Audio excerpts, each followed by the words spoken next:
Hi everyone, it's Travis, the Pagan Scholar, and today we're going to be talking about burnout. I thought it was kind of timely. Nico from Scarlet Moon Magic, Scarlet Moon Magic, released a video on spiritual burnout. I appreciated everything that he said. I do agree that we need to set boundaries, but that was more geared towards creators or people who have a business and they experience spiritual burnout. I don't really have a business. I've got this YouTube channel. Yes, I have recently monetized it, but it's not in any sense or in any sort of way a profitable thing that I am obligated to do. It's just something that I enjoy doing. So I thought that that video was great, but it wasn't as applicable to people who just happen to be going through a phase of burnout in their lives. If you are new to this channel, I received my degree in philosophy and I minored in French, so basically I've got a degree in ennui. If you don't know what ennui is, it's basically this untranslatable word, but it basically means boredom and listlessness with existence. It was really sensationalized and popularized by Jean-Paul Sartre. He was a French existentialist philosopher. He was the French existentialist philosopher, and he was kind of the focus of a lot of my studies. So I am not a stranger to burnout, to ennui. This is a familiar beast that has popped up in my life multiple times. Sometimes in the form of grief, sometimes in the form of imposter syndrome, sometimes in the form of jealousy or anxiety. I mean, there's a lot of different ways that ennui and burnout can happen in your life. And so, let me go get that book. Hold on. Shit, where did it go?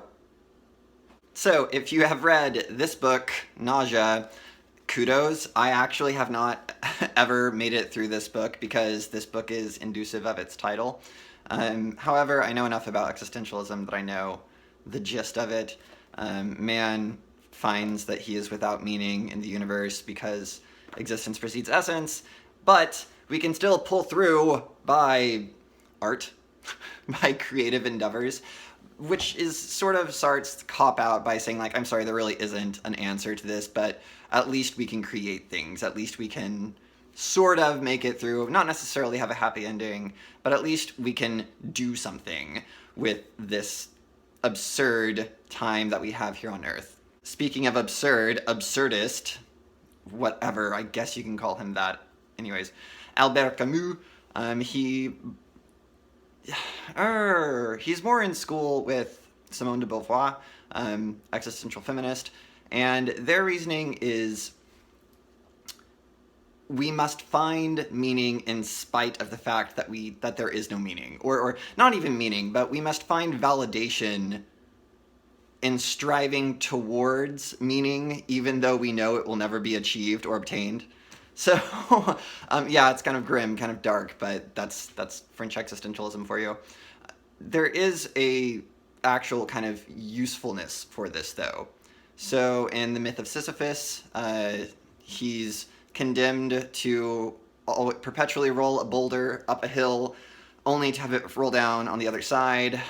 So he goes back down and rolls it back up, and it falls down the other side, and life is absurd and full of anxiety and hardship and things like that. So Camus proposed that in the myth of Sisyphus, he found validation in the fact that he was able to find personal meaning, and he realized, this is what I'm supposed to be doing. I am struggling towards meaning, towards interpretation, and in that he found contentment in his suffering. Sort of. It's been a while since I've read that. Beauvoir has a similar attitude in that, I mean, she didn't really deal explicitly, I mean, she did in some instances, but her work focused more on la deuxième sexe. She was more interested in the growing feminist movement. However, she too kind of touches on this fact that we must be content with the fact that we are born into a meaningless world, and we must find validation in the striving for meaning, even though we cannot ever achieve that.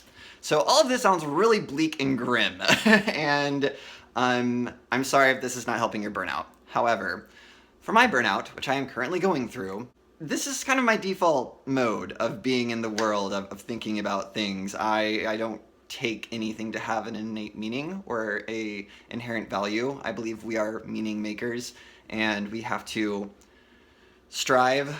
We have to find validation by striving towards meaning, even if we never obtain it. I also like to think that the frustrations that we feel in burnout, in ennui, in depression, in all of these things, those emotions also need to be taken into consideration. Not just the justifying element of them, not just the validating element of sadness, but sadness needs to be treated as an end in and of itself, not just a means to an end. So let me back it up and try to explain this.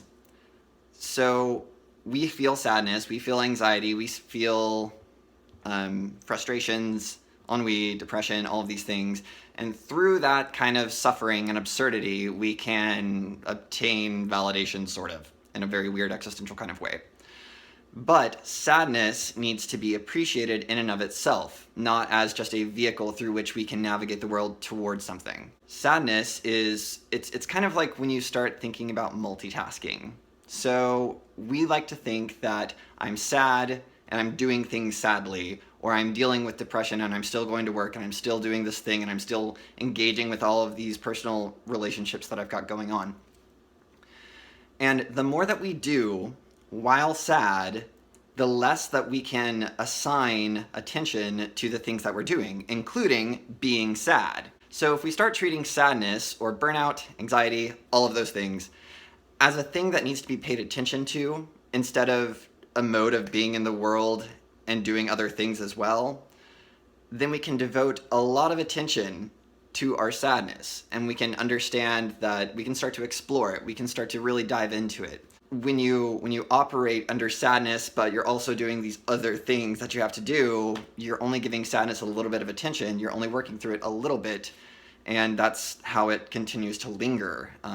So this is sort of my prescription for sadness and burnout and ennui, is to be sad, to feel the ennui, to feel the absurdity of a meaningless universe. The thing is to not wallow in that burnout, to not wallow in that sadness.